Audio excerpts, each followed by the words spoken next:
meu olá a todos, pedindo a Deus que possa nos abençoar, que possa nos auxiliar nessa nossa caminhada. E vamos aqui dar prosseguimento ao nosso estudo sistematizado da doutrina espírita, procurando levar a cada coração o entendimento real do que é a doutrina espírita, para que nós possamos ter a capacidade de discernir e saber o que é e o que não é a doutrina espírita. Vamos, então, dar prosseguimento.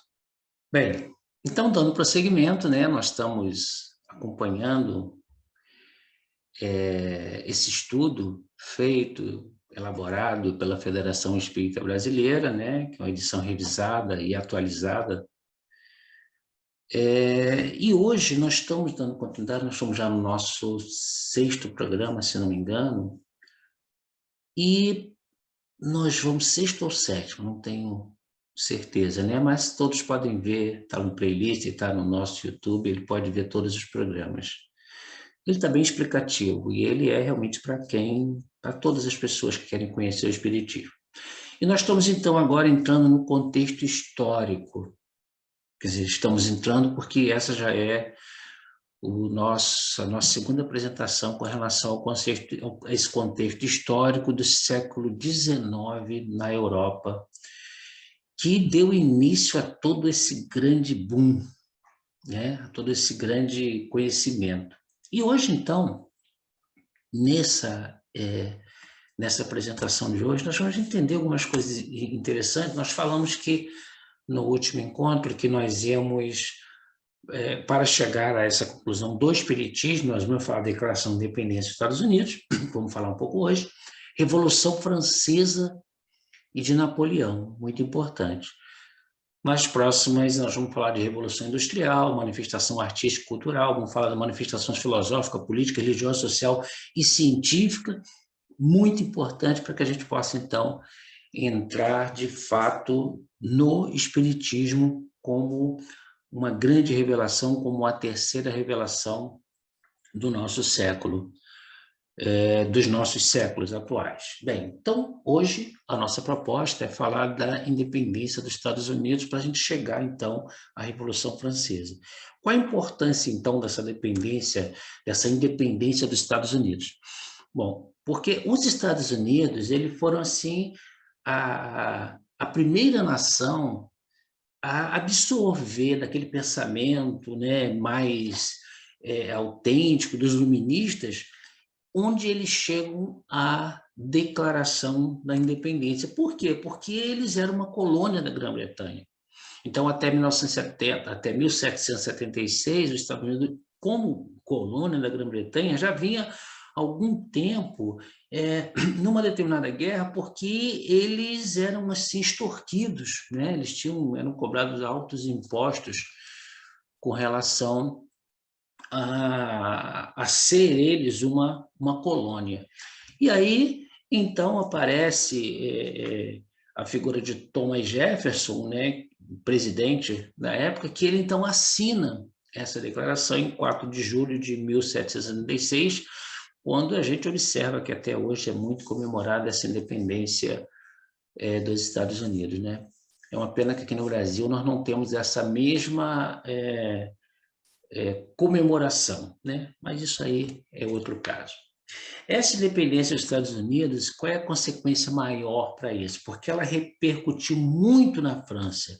E aí, com isso, ela provocou, ela desencadeou, ela auxiliou numa Revolução Francesa. Essa Revolução Francesa, ela assim um marco assim que é tão importante na história, assim como nós temos fatos antes de Cristo, depois de Cristo, a vinda do Cristo, nós temos fatos, um grupamento de fatos que transformam, que mudam uma determinada situação. E a Revolução Francesa, ela traz uma separação entre a idade moderna e a nossa atual idade contemporânea. Então, isso é muito importante para a gente. Então, essa Revolução Francesa, quando se fala em revolução, claro, tem dificuldades, tem problemas, mas ela trouxe muito progresso em termos, em todos os campos, não foi simplesmente alguma situação. Então, essa foi uma grande revolução mesmo na Revolução Francesa. Tanto que a Revolução Francesa é considerado que o século XIX, né, o século XIX, finalzinho do século XVIII, então ela é do século XIX, é considerada a Idade da Razão, o século da razão. Então, onde surge uma série de coisas que nós vamos acompanhar alguns desses fatores que foram importantes. O século XVIII foi considerado aquele século das luzes, o século que começa a aparecer esses grandes seres. Por que tudo isso é importante, então, para o estudo sistematizado da doutrina espírita, para o espiritismo? É nós observarmos em que contexto, como é que chega a doutrina espírita, então, aqui. Dentro desse contexto da Revolução Francesa, organiza-se a primeira coligação Europa contra a França. Então, a coisa começa a modificar, as pessoas começam a não aceitar mais como está as coisas simplesmente.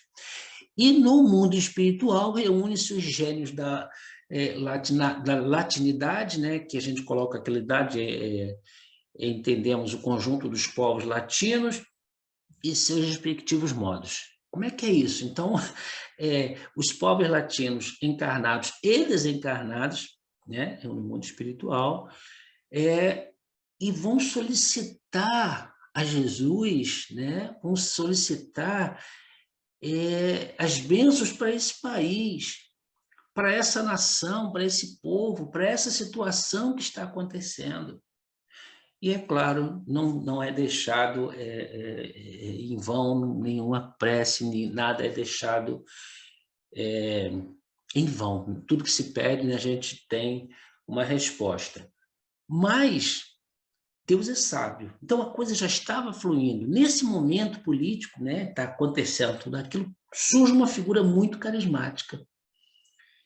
E a gente vai falar bastante sobre essa figura para a gente entender qual é a posição dele em relação a esse espiritismo que está surgindo ali. Então, nesse momento, a política europeia ela está centrada numa figura muito carismática. Eu não sei se talvez a mais carismática, Napoleão Bonaparte. A gente sabe que Napoleão Bonaparte, né, foi um estadista, um líder militar francês, um grande líder militar. Ele ganhou destaque nessa Revolução Francesa, ele liberou assim várias campanhas militares, ele ganhou várias guerras, foi imperador e ele se denominou Napoleão I, né? Ele assume esse posto em 1804, 2 meses após a chegada de Kardec. A gente vai ver mais na frente como é que isso, então, se deu.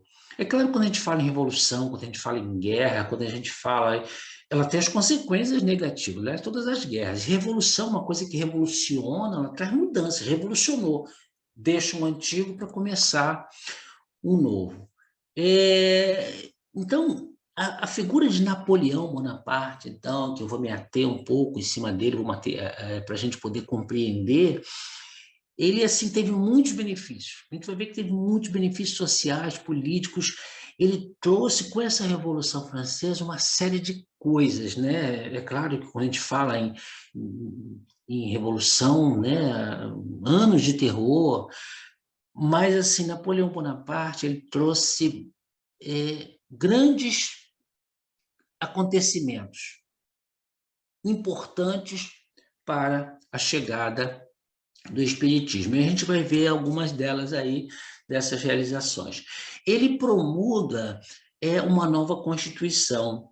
Então, quando ele faz essa nova Constituição ela tem algumas características muito importantes, porque ela é assim, esse novo Código Civil criado por Napoleão, né, em 1804, ela serviu, na realidade, de parâmetros para diversos códigos civis,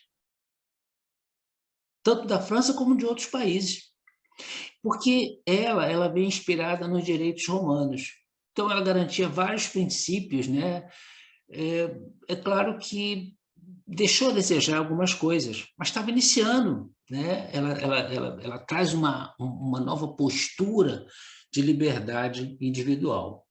Uma outra realização dele foi uma concordata com a Igreja Católica, e essa concordata com a Igreja Católica ela faz com que, não simplesmente com que os padres retornem ao território francês, que estava havendo com a Revolução Francesa, estava havendo uma quebra, mas aí o que ele faz com essa concordata? Essa concordata que ele cria com a Igreja católica, né? Dentro desse acordo que ele coloca, ele decreta que a Igreja ela receberia benefícios, a Igreja recebeu benefícios do novo imperador, que era Napoleão. E assim o Papa, que na época o Papa era o Papa, não estou recordando o nome do Papa naquela época, mas o Papa ele receberia também algum benefício e ele se tornaria arcebispo. Eu esqueci o nome do Papa. Mas ele se tornaria o arcebispo, Papa Pio VII. E ele se tornaria, então, o arcebispo de Lyon. Então, assim, essa é a outra grande revolução que ele faz, né? Que ele muda, então, dentro desses benefícios que ele traz. A igreja retorna, então retorna um ciclo, uma coisa mais religiosa, né? Ele cria um banco da França e cria um franco. E o franco, por incrível que pareça, ele perdurou até 1999, acho que 1999, quando entra o euro. E aí, tu vê que é uma coisa que durou muito tempo. Outra situação, reestrutura o aparelho burocrático, centralização do poder após anos de instabilidade depois da Revolução Francesa. Outro benefício, então, a coisa estava muito complicada com a Revolução, e ele, então, faz essa reestruturação e muda. Ele cria um ensino controlado pelo Estado, ensino público, que até hoje nós temos ensino público, o Estado é responsável, né, pelo ensino por essa educação, reforma educacional na França, com instalação de vários liceus e colégios. Esses liceus eram tipo como fossem os colégios militares, onde os funcionários podiam estudar, onde exercer a carreira política, a carreira militar, né? Então, eram os liceus e os colégios, né? Que ele cria vários colégios. Outro benefício, declara leigo o Estado, separando assim da religião. Então, esse lacismo, né? Quando fala que o Estado, que o Brasil é laico, que o país é laico, é exatamente que a religião ela não tem essa influência no assunto do Estado, né? Que até então a gente sabe que a história é cheia desse ensinamento que a igreja dominava o Estado. Promulga o Código Napoleônico, que garante a liberdade individual, a igualdade perante a lei, o direito à propriedade privada, divórcio, e adota o primeiro Código Comercial. Dá muitos direitos, né? Mas o trabalhador não fica assim muito... ou seja, o trabalhador ele não fica muito... ele não tem muitos benefícios. Mas, assim, são vários benefícios que traz, então, a figura de Napoleão. Agora, vamos ver a situação de Napoleão, por que eu estou falando tanto sobre Napoleão, vamos ver a situação dele espiritualmente falando. Nesse livro Caminho da Luz, é um livro de Emmanuel, um livro excepcional para quem gosta de conhecer a história vista por esse outro lado, né? Psicografia de Francisco Cândido Xavier. E aí, ele vai dizer que Napoleão Bonaparte é um dos enviados do alto. E a função dele é muito grandiosa, porque ela seria o de unificar e preparar o ambiente para a chegada da nova revelação. Então, olha só, Deus, ele trabalha, né? Deus é muito sábio. Então, nada que acontece é simplesmente por acaso, tem um porquê. Então, a vinda dele, a chegada dele, o estar ele ali na França, naquele momento, ele tem encarnado ali, tem uma função. Então, Napoleão Bonaparte é um. E Emmanuel fala também que ele, né, deveria cumprir essa missão, mas, cego pela vaidade, ambição, teve seus pensamentos dominados pela volúpia do poder. desviando-se do roteiro que tinha aceitado e se comprometido. E aí é uma observação para todos nós. Todos nós nos comprometemos na espiritualidade, de alguma forma. Então, assim, se nós não cumprirmos com as nossas obrigações, com os nossos compromissos, né? Cumprir com os nossos compromissos, a gente vai adiar isso. Isso pode causar consequências para a gente. E foi o que aconteceu com Napoleão. Emmanuel também informa para a gente que, sobre a vinda do espírito de Kardec, né, que seria esse espírito que está chegando, então, que chegou para trazer, que ele conseguiu. E aí ele fala assim, ó, assembleias numerosas se reúnem e confraternizam nos espaços, nas esferas mais próximas da Terra. Um dos mais lúcidos discípulos do Cristo baixa o planeta, compenetrado de sua missão consoladora.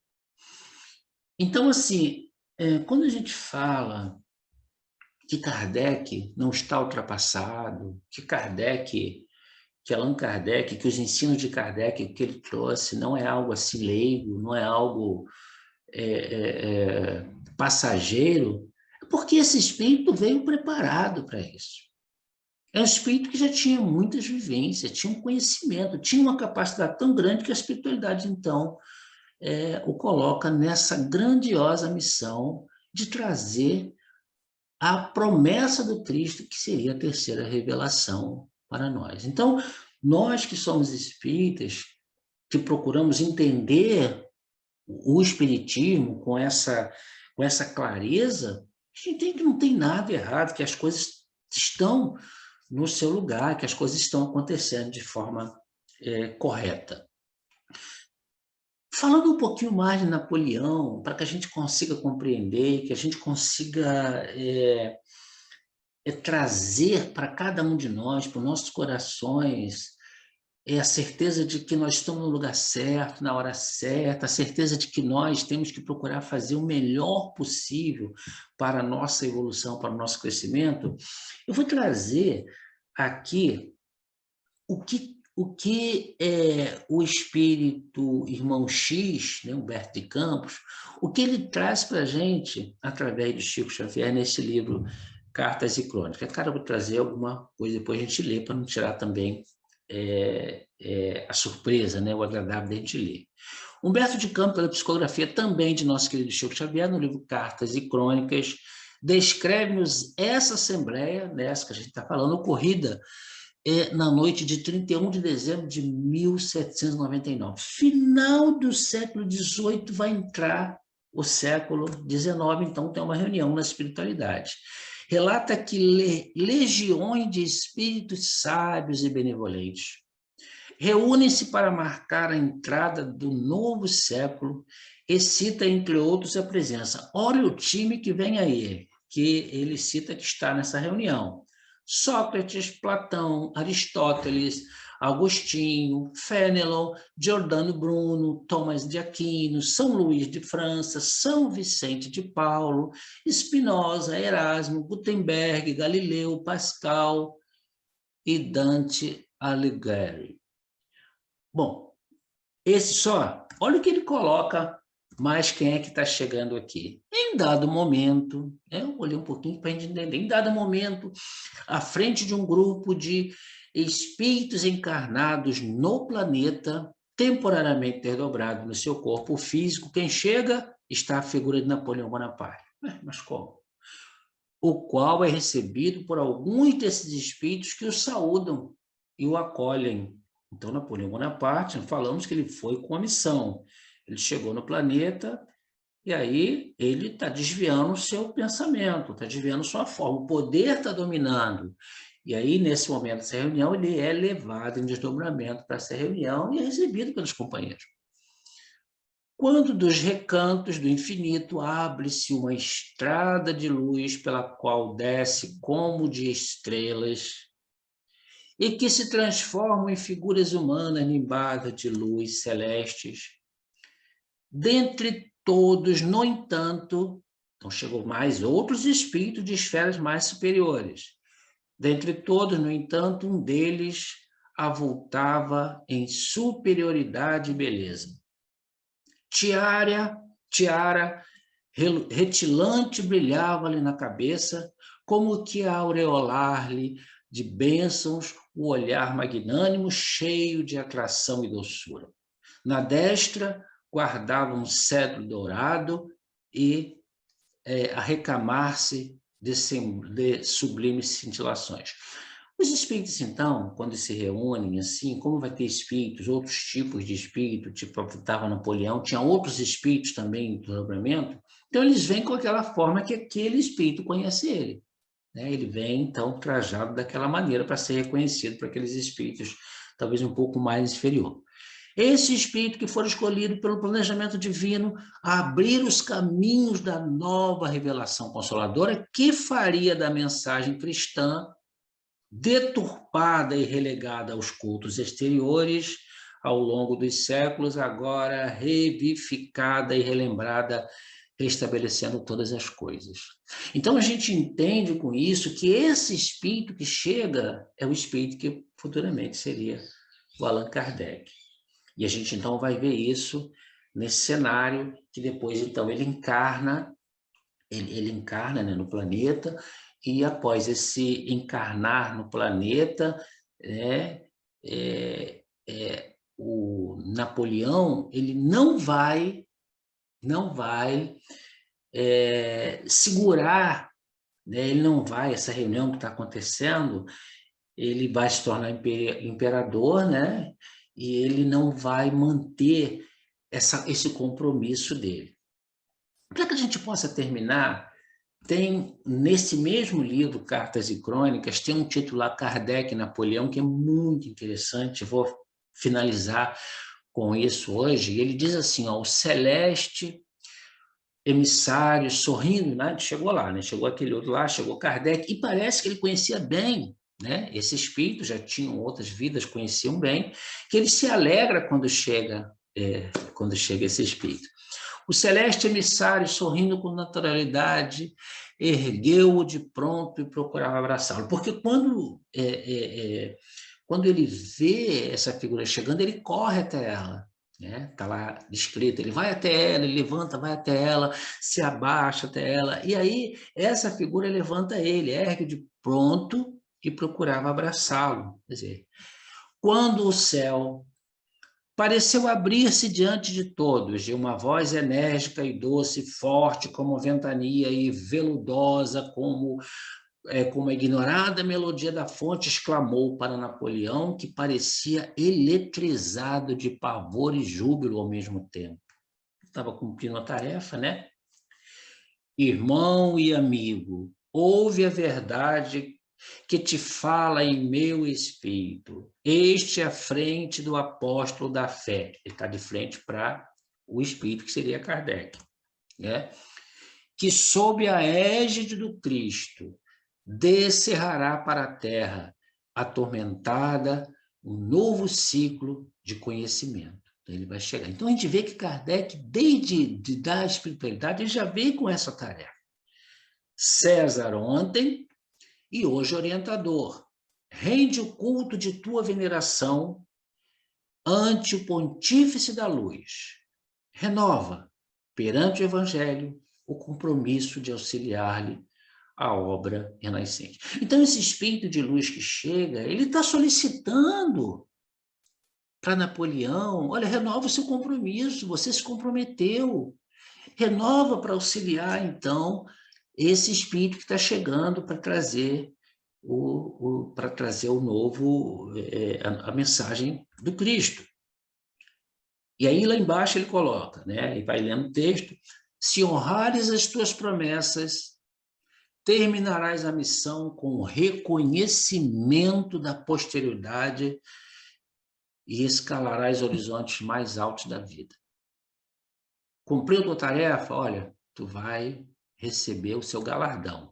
Mas, se as tuas responsabilidades forem menosprezadas, sombrias aflições amontoar-se-ão sobre as tuas horas, que passarão a ser gemidos escuros e extensos desertos. Então, o Espírito dá uma oportunidade para ele, porque ele tinha essa oportunidade. Até ele estava indo muito bem. Você está indo tão bem, você está conquistando. Está pensando que está conquistando sozinho? Não, você está sendo ajudado, você está sendo orientado. Não deixa o poder tomar conta de você. Ele começou bem. Dentro do novo século, começaremos a preparação do terceiro milênio do cristianismo. Ele coloca que aí vai começar, né, com essa atitude, com esse momento. Então, o século XIX é o século que aquelas promessas do Cristo feitas muito lá atrás, ela vai, então, tomar o seu vulto. Então, meus amigos e amigas, desta forma, nós, então, nos despedimos e pedimos ao Pai que nos abençoe, nós possamos estar de volta na próxima semana. Eu quero lembrar, né, a gente no finalzinho tem quando a gente sobe a letrinha, a gente tem lá, nós temos como vocês fazerem perguntas, como a gente poder tentar trabalhar da melhor forma possível, não vamos só vamos procurar dentro dos princípios doutrinários para a gente dar as respostas. Então, nós temos, a UCEAB tem um Telegram que fica aberto, é só você chegar lá no Telegram, fazer sua pergunta. É fácil, bota lá o CEAV, o Farol para o Mundo e Regeneração, e você vai ver, então, vai ter acesso ao Telegram, você faz as perguntas e a gente vai, então, buscar responder para você individualmente da melhor forma possível. Que a paz de Deus esteja conosco, que nós possamos, assim, estar com essas orientações, esclarecendo as nossas mentes. Que Deus esteja conosco.